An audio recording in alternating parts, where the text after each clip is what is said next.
Welcome back to the Deep Dive. Today, we are opening up a topic that I think is going to hit a little too close to home for a lot of us. Honestly, as I was reading through the research packet you sent over, I felt personally attacked at least 3 or 4 times. Only 3 or 4. I usually aim for a solid half dozen. You're slacking.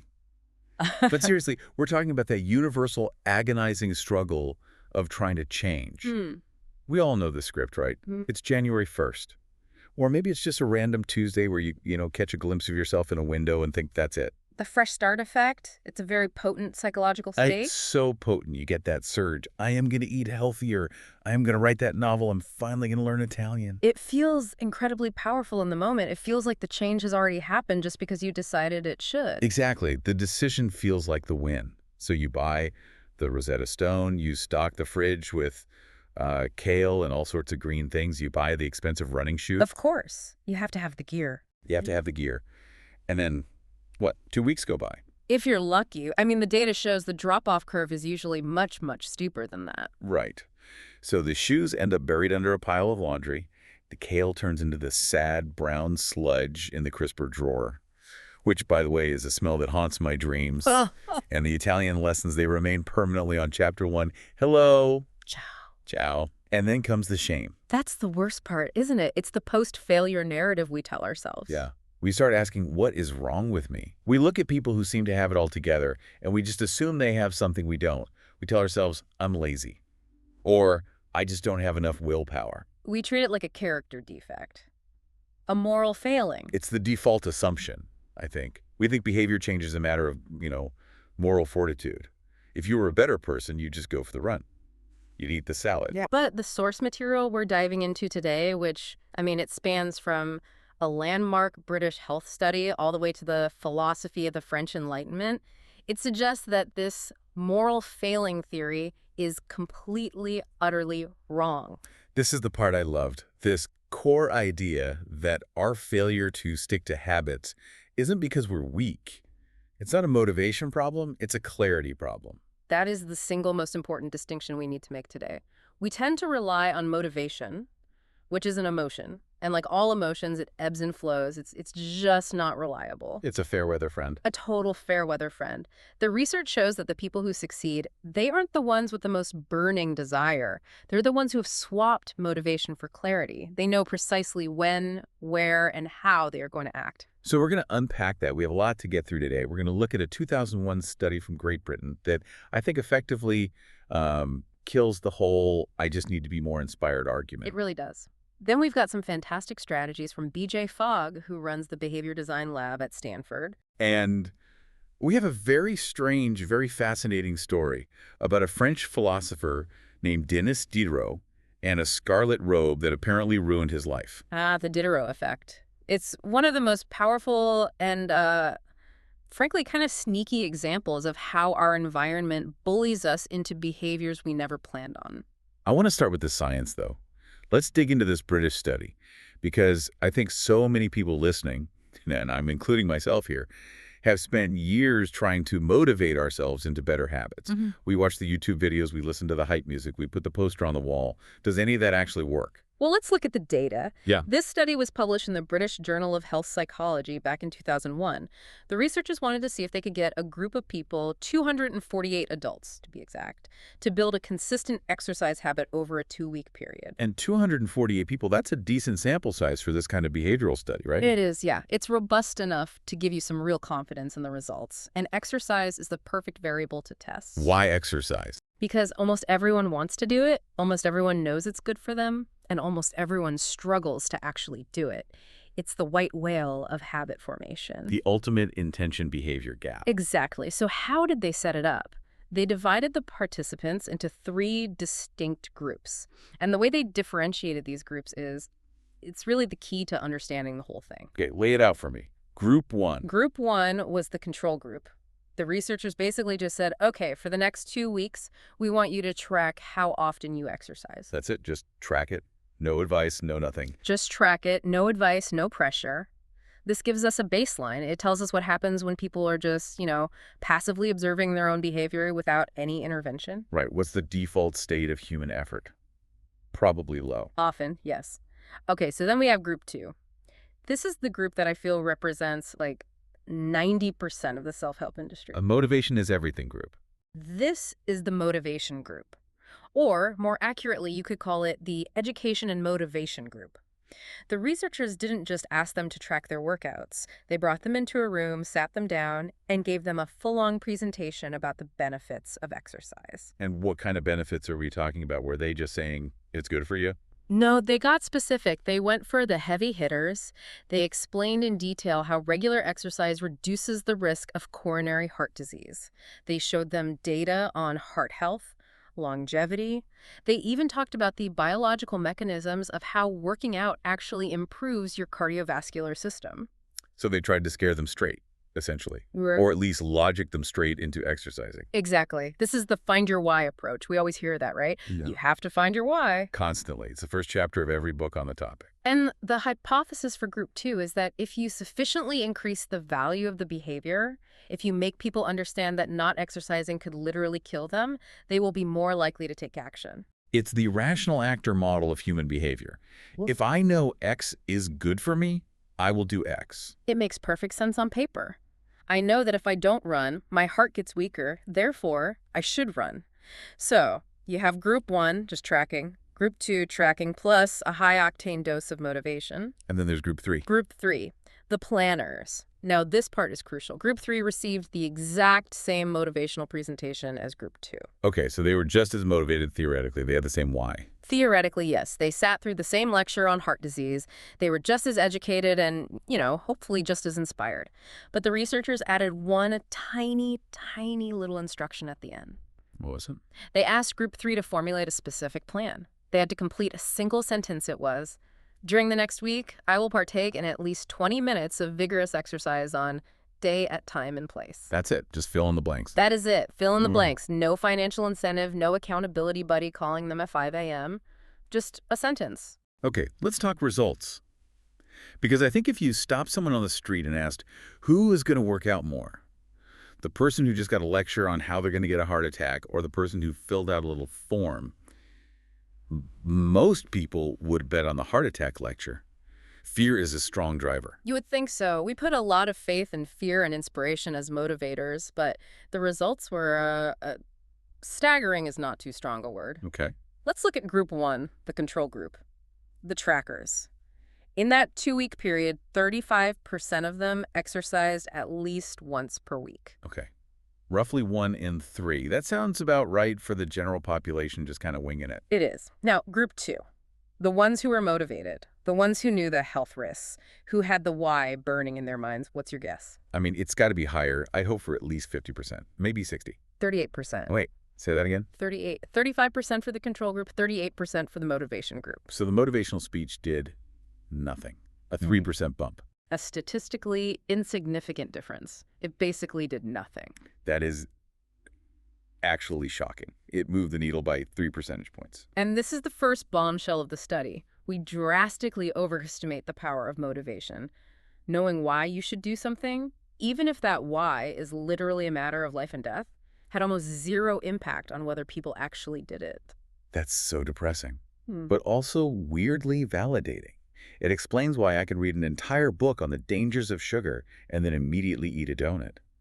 The knowledge doesn't bridge the gap to action. It doesn't. That's what psychologists call the intention-behavior gap. Motivation might change how you feel about a task, but it doesn't necessarily change how you execute the task. Okay, so the motivation group was a bust. But then we have group 3. Then we have Group 3, the ones who just filled out that one simple sentence. What was their number? 91%. Get out. 91%. 91% of Group 3 exercised at least once per week. It's not even close. That is more than double the other groups. It's a landslide. It is an absolute landslide. Okay, hold on. I need to be skeptical for a second. Are you telling me that the only difference between 38% and 91% was writing down Tuesday at 5 p.m. at the gym? That just seems too simple, too good to be true. It feels too simple, doesn't it? Yeah. Is it possible there was something else going on? Maybe the people in Group 3 were just more organized or more conscientious to begin with? It's a fair question, but it was a randomized study, so the groups were mixed to account for that. The variable really was just the sentence. And this phenomenon, it's been replicated hundreds of times since 2001. In psychology, this sentence, this formula, I will behavior at time and location, is called an implementation intention. Implementation intention. It's a bit of a mouthful. It is, yeah. It was coined by a psychologist named Peter Gollwitzer at NYU. But despite the dry academic name, it's basically a neurological hack. It's a cheat code for your brain. So how does it work? Why does writing down a time and a place have such a profound effect on the brain? It's all about how our brains process decision-making and ambiguity. When you just say, I'm going to work out next week, that's a vague intention. It sort of lives in the cloud of your mind. It's foggy. And because it's foggy, you have to constantly scan for an opportunity to do it. Exactly. And that takes mental energy, a massive amount of energy. Every morning you wake up and the internal negotiation begins. Should I run now? No, I have that early meeting. How about at lunch? No, I'll be hungry and I have to eat. How about after work? Ugh, no, I know I'll be tired. The negotiation is exhausting. It is. You are constantly debating with yourself, and eventually you succumb to what's called decision fatigue. Your willpower battery just runs dry, and you do the easiest thing, which is nothing. So the implementation intention, it kills the negotiation before it even starts. Precisely. When you define the when and the where ahead of time, you are offloading the control of your behavior. You're taking it away from your flaky, in-the-moment willpower and giving it to the external environment. Unpack that a bit for me.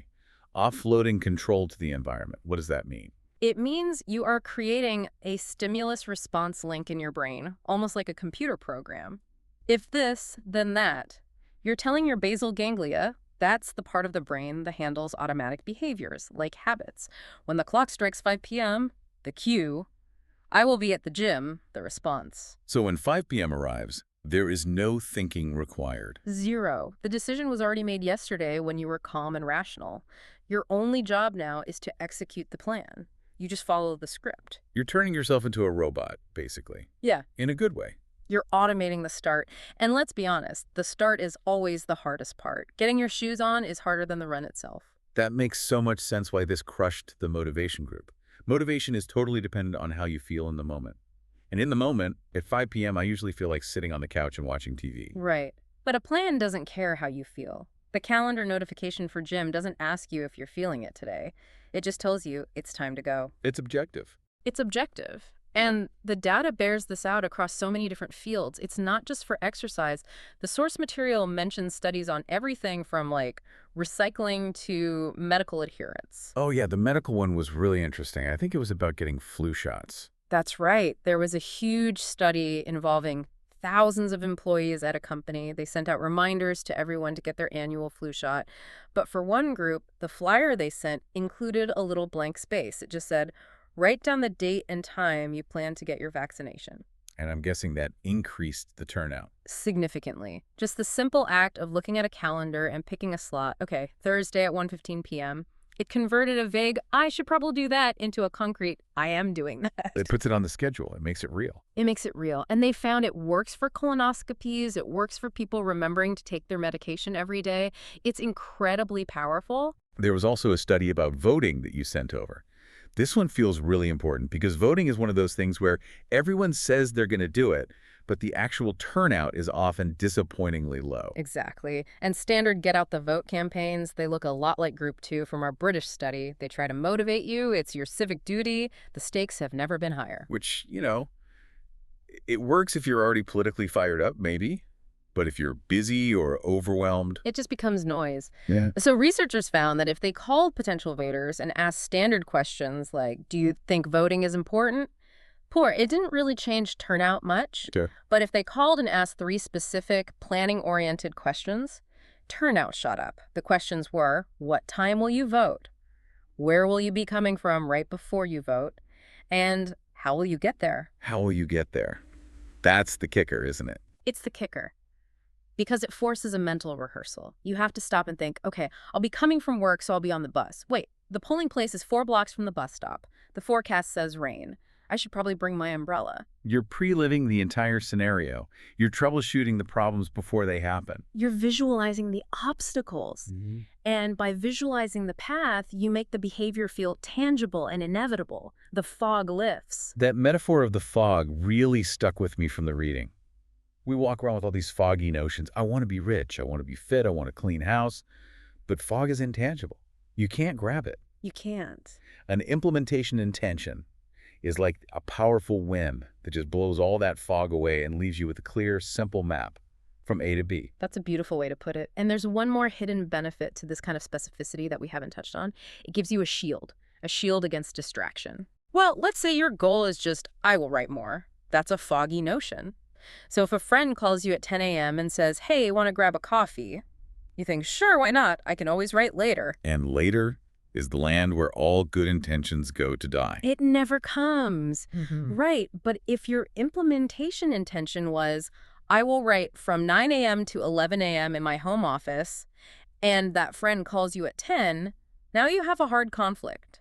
The decision is easy. You can say, I can't. This is my dedicated writing time. It allows you to say no without feeling guilty. Exactly. Because the slot is already booked. You have an appointment with your goal. It protects your time and your focus. It turns your intentions into actual appointments. And we're pretty good at keeping our appointments. We are. We wouldn't just blow off a doctor's appointment. We should treat our goals with that same level of respect. Okay, so the takeaway for the listener here seems crystal clear.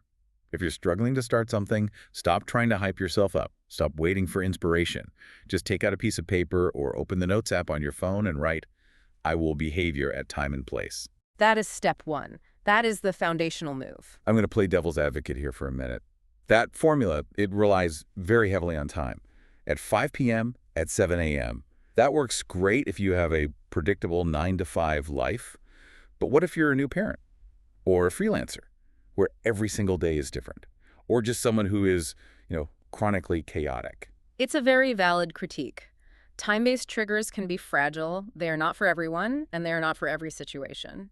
If you say, I will run at 5 p.m., and at 4:55 p.m. your boss drops an urgent project on your desk, the plan fails. And when the plan fails, we tend to scrap the whole habit for the day or the week. Or the year. We say, well, I missed 5 p.m., guess I'm just not a runner. We have this all-or-nothing mindset. Exactly. So for people who can't rely on the clock, we need a different kind of trigger, a more flexible one. We do. And to understand that, we need to shift gears pretty dramatically. We need to leave the British psychology lab and go all the way back to 18th century France. I've been waiting for this. The man, the myth, the robe. The one and only Denis Diderot. So set the scene for us. Who was this guy? So Denis Diderot was a towering intellect of the Enlightenment, a true giant. He was the co-founder and the primary editor of the Encyclopedia. Which was basically the Wikipedia of its day, right? A massive project. A monumental undertaking, one of the most comprehensive collections of human knowledge at the time. He was brilliant, he was celebrated, he was friends with people like Voltaire and Rousseau. But, I sense but. But he was broke. He lived in poverty for most of his life. It turns out that intellectual prestige didn't really pay the bills in 1765. A tale as old as time. Indeed. But everything changed for him when his daughter was about to get married.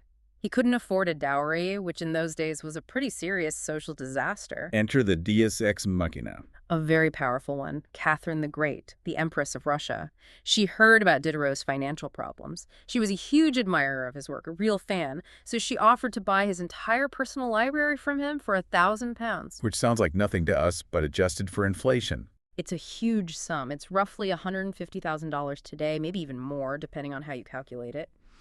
Basically, Diderot went from can't pay the rent to flush with cash literally overnight. Wow. So the wedding is paid for, everyone is happy, but then he goes shopping for himself. He does. He decides to buy himself a little gift, a beautiful new scarlet robe. And you just have to picture this thing. It's not just a bathrobe. It's scarlet. It's probably made of silk or velvet. It's regal. It was magnificent. Diderot himself described it as having a certain stiffness and a severity that made him feel like a writer of real importance. He absolutely loved this robe. But as he sat in his study wearing this masterpiece, he looked around at his apartment. And what does he see? He saw his old life. He saw his tattered, threadbare rug. He saw a dusty, beat-up old desk. He saw a cheap straw chair in the corner. And suddenly, the contrast between the magnificent robe and his shabby surroundings was just unbearable. It threw everything else into sharp relief. It did. He wrote, and this is a quote, "There was no more coordination, no more unity, no more beauty. The robe made everything else in his life look like garbage." It's like when you buy a really nice new 4K TV, and suddenly your old TV stand looks like it belongs in a dumpster. That is the perfect modern analogy. Yeah. Exactly. The robe created this deep dissatisfaction with the status quo. So Diderot started upgrading. He replaced the rug with an expensive one from Damascus. He bought some fancy sculptures. He bought a new mirror to place over the mantel. He threw out the old straw chair and bought a new one upholstered in leather. He gutted the whole room. He gutted his life. One purchase led to another, which led to another. In this cascade of consumption, he ended up spending all the money Catherine the Great had given him. And he ended up broke again. Broke again and full of regret. He wrote a famous essay about the experience titled, "Regrets on Parting with My Old Dressing Gown." Regrets on parting with my old dressing gown. That is the most tragic and hilarious title I've ever heard. He realized that the new robe had forced him into a role he couldn't sustain. He said, "I was the absolute master of my old dressing gown, but I have become a slave to my new one." This phenomenon, where obtaining one new possession leads to this downward spiral of consumption that's now known as the Diderot effect. That's it. And it explains so much of modern consumerism. You buy the Barbie doll, now you need the dream house, then you need the Ken doll, then you need the pink convertible. You buy a new dress, now you need the matching shoes, the right earrings, a new handbag. It's all about connectedness. No item lives in isolation. It's part of a set. Exactly. And this is the crucial insight for our habits. Diderot teaches us that human behavior is not a series of isolated random events. It is a chain reaction. Right. We tend to think of our habits as these standalone things. I will meditate. But in reality, meditating has to fit into the existing flow of all the other actions we take. Just think about your morning. You wake up. That triggers going to the bathroom, which triggers flushing the toilet, which triggers washing your hands, which triggers drying your hands, which might trigger you noticing the towel is damp, which triggers walking it to the laundry hamper. It's a domino run. One thing knocks over the next. It is. And this brings us all the way back to the problem of the unpredictable schedule. If you can't reliably use time, like 5 p.m., to trigger a new habit, you should leverage the Diderot effect. You should leverage the chain. This is what B.J. Fogg at Stanford calls habit stacking. Yes. The idea is brilliant in its simplicity. You take a habit you already do, something that is completely hardwired into your brain, and you use it as the trigger or the cue for a new habit you want to build. So instead of the time-based formula, I will do X at 5 p.m., the new formula is, after current habit, I will new habit. After current habit, I will new habit. It's so simple and so effective. Give me a concrete example of this versus the time-based one, just to make it super clear. Okay. Let's say you want to start a gratitude practice. A time-based plan, an implementation intention would be, I will be grateful at 8 a.m. every morning. Which is when I'm usually yelling at the toaster for burning my bread. Not a great time for gratitude. Right. The context isn't right. But a habit stack would be, after I pour my first cup of coffee in the morning, I will say one thing I am grateful for. Okay, I see the difference immediately. The coffee pouring is the cue. It's the domino that knocks over the next one. And it's an incredibly robust cue. You are going to pour that coffee no matter what happens. You don't need motivation to pour coffee. It's automatic. So what you're doing is you're stacking the new difficult behavior on top of that existing solid neural pathway. You're drafting off the momentum of the old habit. It's like hitching a ride. Exactly. Here's another one from the book. After I take off my work shoes, I will immediately change into my workout clothes. Oh, that one is smart. Because that moment, the taking off the shoes moment, is a dangerous transition. That's usually the moment where you collapse on the couch and don't get up for 3 hours. It's a critical fork in the road, so you are consciously hijacking that transition moment. Instead of the old path, shoes couch, you're creating a new path. Shoes, sneakers, you're literally rewriting the code of your evening routine. After I brush my teeth, I will floss one tooth. Just one tooth. Hey, start small. That's B.J. Fogg's whole thing, right?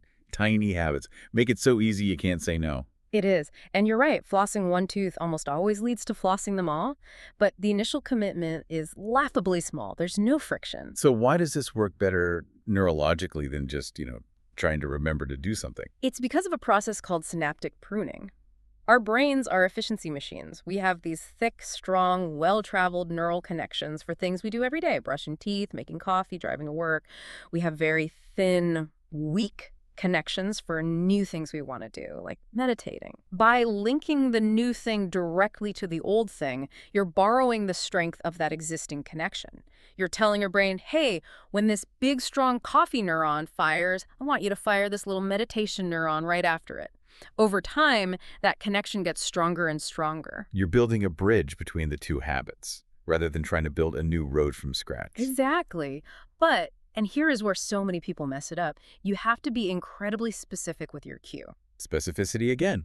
It's the theme of the day. It is always the theme. The source material shares a great personal story about a guy who tried to build a push-up habit. His first attempt at a habit stack was, when I take a break for lunch, I will do 10 push-ups. Sounds reasonable enough. It sounds reasonable, but it failed completely. And why? Because take a break for lunch is ambiguous. It's foggy. Ah. Does he mean before he eats? After he eats? Well, his food is in the microwave, in the break room, in his office. Exactly. The fog crept back in. And because he didn't know the exact moment to drop and give 10, he would hesitate.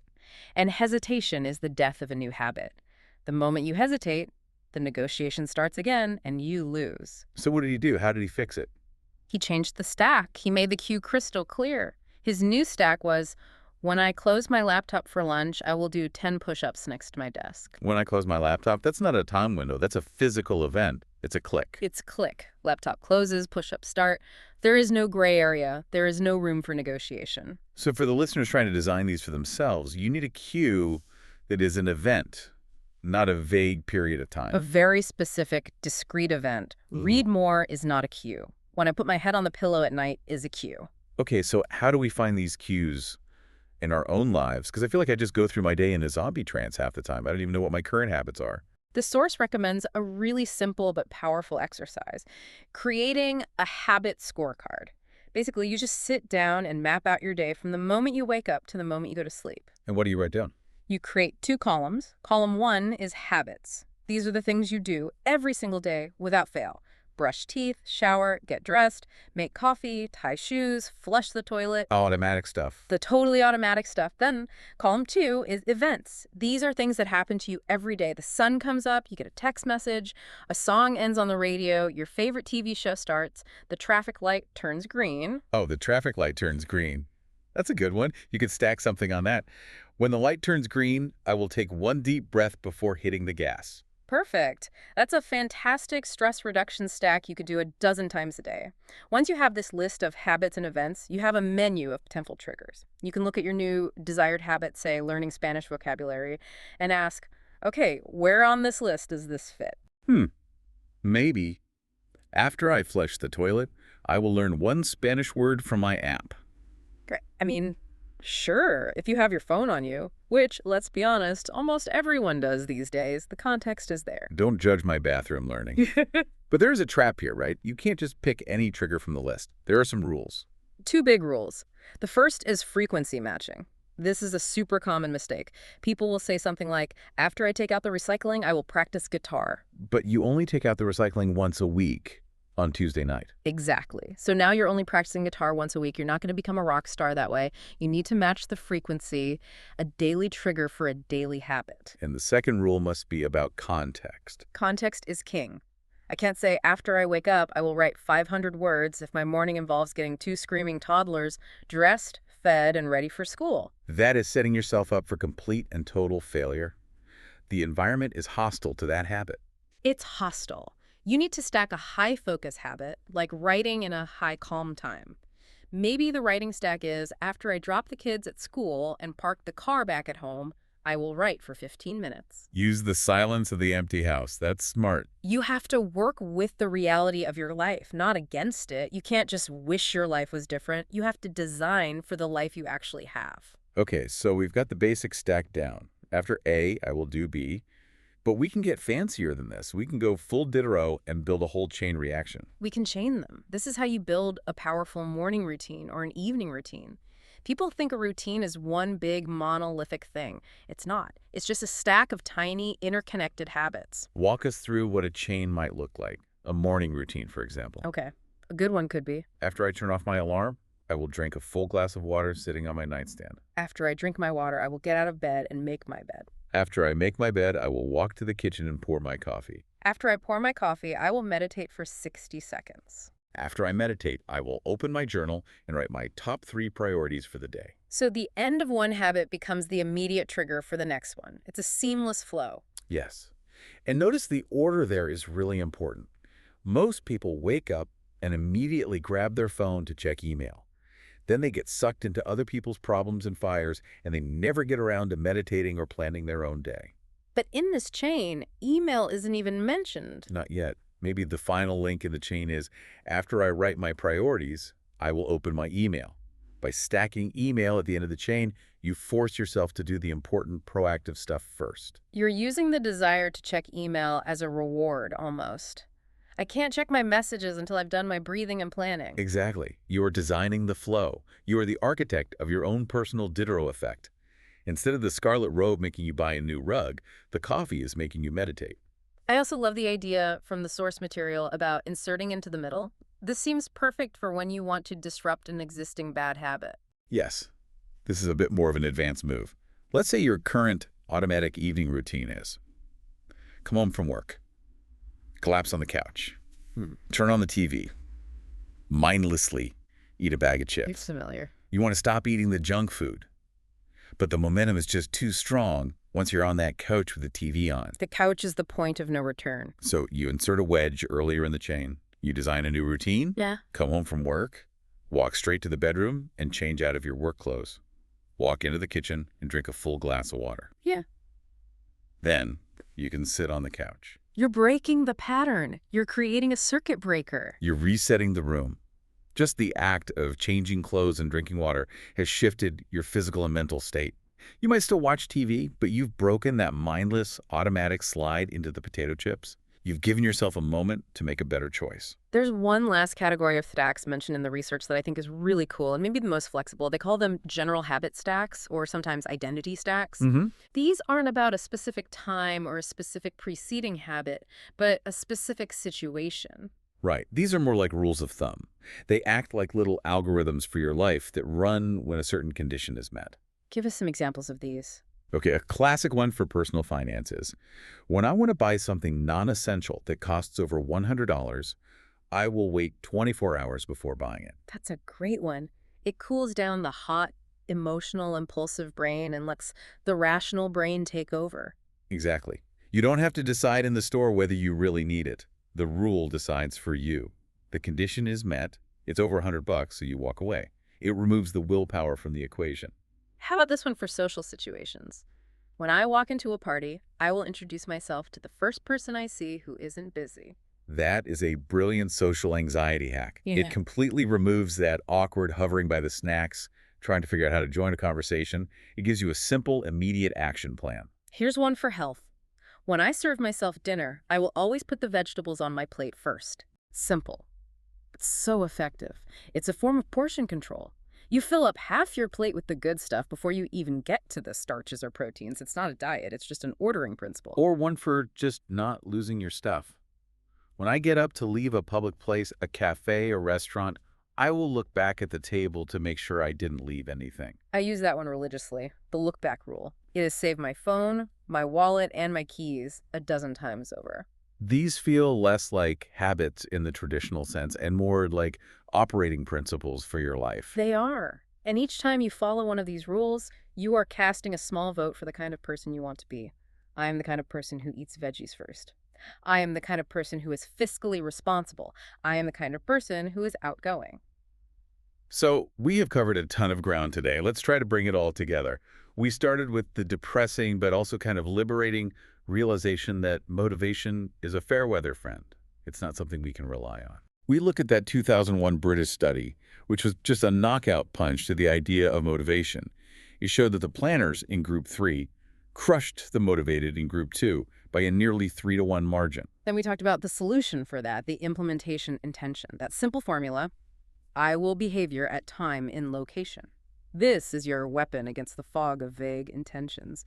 It offloads the decision-making to your environment. Then we took a trip to 18th century France to visit Diderot and his fateful scarlet robe, which taught us that possessions, and more importantly our behaviors, tend to chain together in a sequence. One thing leads to the next. And that led us to the second major strategy, habit stacking, the formula. After current habit, I will new habit. This is the ultimate way to weave new behaviors into the existing fabric of your daily life. And through it all, we kept coming back to the importance of specificity. It has to be when I close my laptop, not when I take a break. Clarity is king. So here's the question for the listener.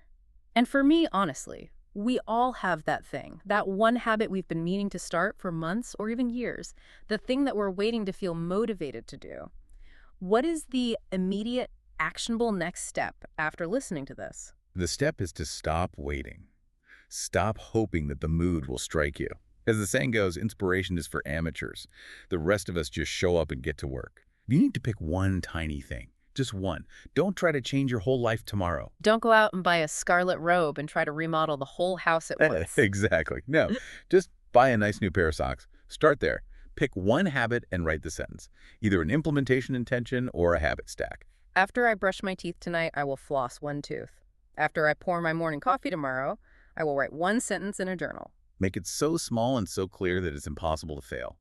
Just design that one single link in the chain. Because once that link is solid, you can add another one, and then another. That's how real, lasting change is built, brick by brick, link by link.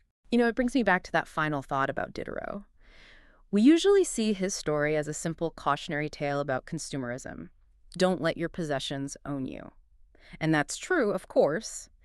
But if you zoom out, our entire lives are essentially just one long, continuous chain of Diderot effects. They are. One action triggering the next, endlessly, from the moment we wake up to the moment we sleep. And the real question isn't whether you have these chains of habits. You do. We all do. Yeah. The question is, are you consciously designing them? Or are you just letting them happen to you? Are you the architect of your own chain reaction? Or are you just passively reacting to whatever new robe life throws at you? That is the ultimate quotient. If you don't design your habits, your environment will design them for you. And trust me, the modern environment is meticulously designed to make you distracted, broke, and sedentary. So you have to take the pen back. Write your own sentence. During the next week, I will. You fill in the rest. Thanks for diving deep with us. We'll see you next time.